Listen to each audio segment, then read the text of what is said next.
बिस्मिल्लाहिर्रहमानिर्रहीम सल्लल्लाहु ताला अलैहि वसल्लम। ज़ानत का जो टेस्ट है, सबसे पहला टेस्ट होता है इंटेलिजेंट टेस्ट। ज़ानत का टेस्ट बहुत ज़रूरी है पाकिस्तान आर्मी नेवी एयरफोर्स को ज्वाइन करने के लिए। पहला टेस्ट ये हो जिसमें अपीयर होना और फिर बाद में पास होना बहुत ज़रूरी है। और बच्चे इसमें बहुत कंफ्यूज होते हैं, बाद स्टूडेंट फेल भी हो जाते हैं। तो ये हमारे स्टूडेंट है हसनैन, ये बच्चों को गाइड करेंगे, जो ये जूनियर स्टूडेंट्स हैं, इनके जो क्वेश्चन है वो भी, और साथ साथ इन्हें टेक्निक बताइए कि टाइम मैनेजमेंट के हवाले से क्या टेक्निक है।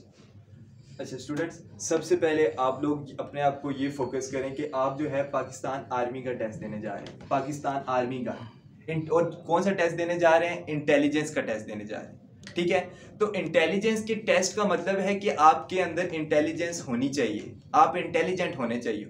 ठीक है, तो जब आप अपने इंटेलिजेंस लेवल को, अब हर बंदे का इंटेलिजेंस लेवल वो नहीं होता, जो एक हर बंदे का इंटेलिजेंस लेवल जो है सेम नहीं होता, तो आप अपने इंटेलिजेंस लेवल को बढ़ा सकते हो। इंटेलिजेंस लेवल को बढ़ाओगे तभी इंटेलिजेंस टेस्ट को क्लियर कर पाओगे। और उसके साथ साथ टाइम मैनेजमेंट, दो ही चीजें जरूरी है इंटेलिजेंस टेस्ट के लिए। एकेडमिक टेस्ट के लिए तो आपका जनरल नॉलेज होगा तो आप इजीली कर सकोगे, उसमें टाइम मैनेजमेंट को आपको जरूरत नहीं है। लेकिन इंटेलिजेंस टेस्ट को क्लियर करने के लिए आपके पास दो चीजें होनी चाहिए, एक टाइम मैनेजमेंट और दूसरी क्या चीज आपके पास होनी चाहिए? इंटेलिजेंस। अब इंटेलिजेंस में आपको बताऊं, अगर आपकी तैयारी नहीं है, अगर आपकी तैयारी कम है, मीडियम है और आपके पास टाइम कम है, तो मैं आपको बताऊं, आप ये जो दो चीजें मैं आपको बता रहा हूं, इन दो चीजों को अगर आप अपने अंदर इन्वेंट कर लेना, तो मैं आपको बताऊं आप 100% आपको गारंटी देता हूं आप टेस्ट, कोई भी इंटेलिजेंस का टेस्ट क्लियर नहीं करेंगे।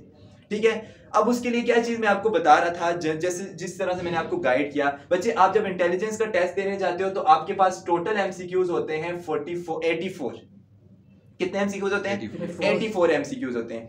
अब हमने जो करना है टाइम मैनेजमेंट। अभी हमारी तैयारी क्या है? अगर हमारी तैयारी कम है, 50% तैयारी है, ठीक है, लेकिन आप सबको मैं यही कहता हूं कि आप लोग अपनी तैयारी को 100% करके जाएं, क्योंकि आप कोई नॉर्मल टेस्ट देने नहीं जा रहे, आप पाकिस्तान आर्मी का टेस्ट देने जा रहे हैं। ठीक है, तो सबसे पहले किस चीज को अपनी एनहेंस करें, अपने इंटेलिजेंस लेवल को इंक्रीज करें बाय प्रैक्टिस।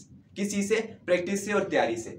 अब हम स्टार्ट करते हैं कि इंटेलिजेंस टेस्ट को क्लियर कैसे करना है और टाइम मैनेजमेंट। सबसे पहले हम टाइम मैनेजमेंट की बात करते हैं। बच्चे, आपके पास होते हैं 84 एमसीक्यूज और आपके पास होते हैं 30 मिनट्स। 30 मिनट। बच्चे, आपको मैं बताऊं, जो पाकिस्तान के एजुकेशन सिस्टम है ना, उसकी अगर हम बात करें तो टेस्ट बनाने का जो शेड्यूल होता है उसके मुताबिक ऐसा टेस्ट बनाया जाता है, कोई भी टेस्ट हो वो ऐसा होता है कि उसको नॉर्मल से नॉर्मल बच्चा भी क्लियर कर सकता है।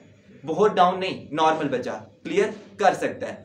अब नॉर्मल बच्चा क्लियर कर सकता है, लेकिन पाकिस्तान आर्मी का टेस्ट था, पाकिस्तान आर्मी ने उस टेस्ट के अंदर क्या किया? एक ट्विस्ट लाया। ठीक है, थोड़ा सा बच्चे को चेक करने के लिए कि इंटेलिजेंस है, क्लियर कर सकता है, पाकिस्तान आर्मी को लीड कर सकता है कि नहीं। मैं आपको बताऊं, इंटेलिजेंस टेस्ट की बहुत इंपॉर्टेंस है, इससे आपकी इंटेलिजेंस का पता चलता है। ये आपको आईएसएसबी में भी काम आता है। आपके आईएसएसबी में देखा जाएगा कि आपके इंटेलिजेंस के कितने मार्क्स हैं, आपका इंटेलिजेंस लेवल कितना है। ठीक है, तो इसलिए मैं कहता हूं आप इंटेलिजेंस टेस्ट में ज्यादा से ज्यादा, सिर्फ पासिंग मार्क्स ना लें, ज्यादा से ज्यादा मार्क्स लें। अब अगर आपके पास तैयारी कम है तो आप सिर्फ पास करना चाहते हैं टेस्ट को, तो पास करने के लिए मैं आपको बताऊं 84 में से 30 एमसीक्यूज आपने निकालने हैं। ठीक है, सॉरी 84 एमसीक्यूज हैं और 30 मिनट्स हैं। अब मैं आपको बताऊं, जब आप टेस्ट देने जाए ना, टाइम मैनेजमेंट कैसे करें। आपके पास बच्चे 30 मिनट है, आधा घंटा, बहुत बड़ी चीज है, और 84 एमसीक्यूज है। 30 मिनट में हम एक नॉवल लिख सकते हैं, एक नॉवल नहीं, एक ऐसे लिख सकते हैं, इजीली लिख सकते हैं। तो 84 एमसीक्यू सॉल्व करना कौन सी मुश्किल चीज है? तो 84 एमसीक्यू सॉल्व करने के लिए आसान तरीका मैं आपको बताऊं, टाइम मैनेजमेंट आपको बताऊं कि आपने क्या चीज नहीं करनी। सबसे पहले तो आपने नर्वस नहीं होना टेस्ट में। आप जब आप टेस्ट में जाएं तो आपने नर्वस नहीं होना, बिल्कुल काम डाउन, अल्लाह का नाम लेके, नमाज अदा करके, दुआ करके, दुरूद पाक पढ़ के, आयतुल कुर्सी पढ़ के आप टेस्ट में जाएं, अपने माइंड को प्लानिंग के साथ। जब आप टेस्ट में बैठे तो आपके माइंड में ये ना हो अभी नॉन वर्बल पढ़ा है, अभी एकेडमिक पढ़ा है। आपके माइंड में क्या चीज होनी चाहिए? अभी वर्बल इंटेलिजेंस का टेस्ट मेरे सामने ओपन होगा, 84 एमसीक्यूज आएंगे, मुझे 30 मिनट्स में क्लियर करने हैं। अब क्लियर कैसे करूंगा मैं कि 84 एमसीक्यूज हैं और 30 मिनट्स हैं। 30 मिनट्स बचे, अगर इसको हम डिवाइड करें ना 10, 10 और 10, 3 पोर्शंस में, कितने पोर्शंस बनते हैं? 3 पोर्शन, 10, 10 एंड 10। अब बच्चे, मैं आपको ये 10 और 10 और 10 की क्या टेक्निक है, इस टेक्निक के हवाले से बताऊं। जो पहले 10 मिनट आते हैं ना बच्चे, 10 मिनट, फर्स्ट से लेकर 84 एमसीक्यूज को टच करें।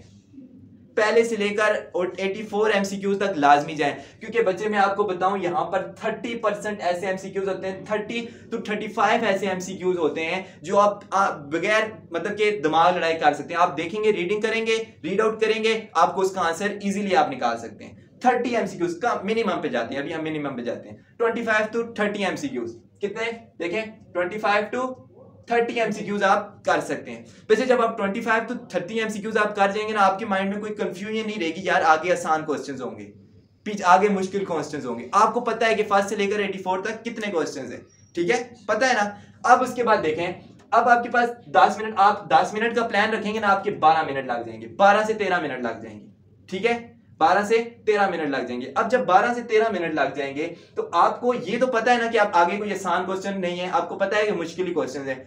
अब मैं आपको बताऊं कि आप लोग जो है ना दिमाग लड़ाना स्टार्ट करें, अपने माइंड को एक्टिव करें, क्योंकि आपका माइंड कभी एकदम एक्टिव नहीं होता, आहिस्ता आहिस्ता आपका माइंड एक्टिव होना स्टार्ट होता है। आपके न्यूरॉन्स जो होते हैं ना, न्यूरॉन्स पढ़ा मैंने न्यूरॉन्स के बारे में, आहिस्ता आहिस्ता डेवलप होना शुरू होते हैं। एकदम कभी आपका माइंड, क्या कभी गाड़ी एकदम स्टार्ट हो जाती है? नहीं, थोड़ा थोड़ा करके स्टार्ट होती है। जब आप 1 से लेकर 84 तक एमसीक्यूज तक जाएंगे, आपका माइंड शार्प हुआ होगा, आपका माइंड इस काबिल हो जाएगा कि आप ट्रिकी क्वेश्चंस को सॉल्व कर सकें। अब उन ट्रिकी क्वेश्चंस जो बाकी जो क्वेश्चंस बचेंगे 25 में से 84 में से 25 माइनस करें, कितने बच के 84 में से 25 निकालें तो सभी बचते हैं 61 एमसीक्यूज। अब बच्चे हमारे पास 61 एमसीक्यूज हैं और हमारे पास 18 मिनट हैं। अब अगले जो 10 मिनट का आपके पास हाफ बचता है ना बच्चे, आप फिर फर्स्ट पे जाएं, एमसीक्यूज पे टाइम लगाएं। अगर टाइम लग के सॉल्व होता है तो ठीक है, नहीं तो नेक्स्ट पे जाएं, उसको फिर स्किप में डालें, नहीं सॉल्व हो रहा स्किप में डालें, टाइम वेस्ट नहीं करना वहां पे आपने। इस 10 मिनट के अंदर आपने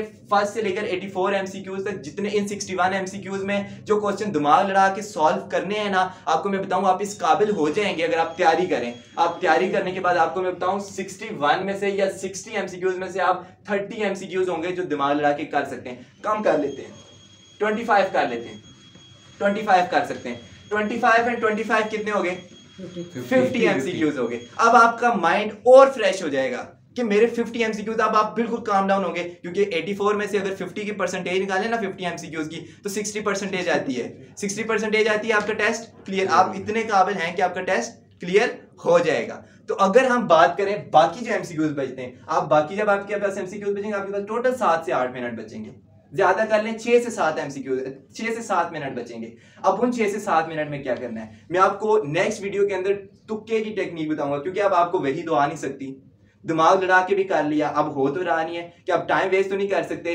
पहले 1 से लेकर 84 एमसीक्यूज तक हम चले गए, हमें पता लग गया कि जितना हम पानी में थे, जितनी हमने तैयारी की थी उसके मुताबिक हमने सॉल्व कर लिया। अब बचता है आपके पास 7 मिनट, 60 मिनट बचे, बहुत ज्यादा टाइम है, 7 मिनट बहुत ज्यादा टाइम है। अब उस 7 मिनट के अंदर आप क्या करोगे कि आपके पास जो बकाया एमसीक्यूज बचते हैं ना, उनके ऊपर आप तुक्का लगाना स्टार्ट करोगे। नेक्स्ट वीडियो में मैं आपको बताऊंगा कि आप तुक्का कैसे लगाओगे, ठीक है। अभी के लिए सिर्फ इतना ही। अब जो बाकी बचे आप मैं आपको बताऊं यार, आप तुक्के में से ना ज्यादा से ज्यादा कर लो ना, कम से कम भी कर लो, आप 10 एमसीक्यूज तो आपके ठीक हो जाएंगे, नहीं होते 5 एमसीक्यूज भी हो जाएंगे, एक एमसीक्यूज भी नहीं होता ना, लेकिन आपके 50 एमसीक्यूज तो बचे हैं ना, आपको पता है ना, ठीक है। आप तुक्का लगा के मैं आपको बताऊं 10 एमसीक्यूज तो आप ठीक कर ही जाओगे। 50 प्लस 60, 84 की परसेंटेज निकालें, 84 में से 60 की परसेंटेज निकालें, 80% बनता है, बहुत अच्छे मार्क्स हैं। एक टेस्ट को क्लियर करने के लिए 80% मार्क्स बहुत अच्छे। Intelligence clear, verbal clear. अब आ जाएंगे हम नॉन वर्बल पे। तो नॉन वर्बल के लिए हम नेक्स्ट जो है ना मैं आपको बताऊं।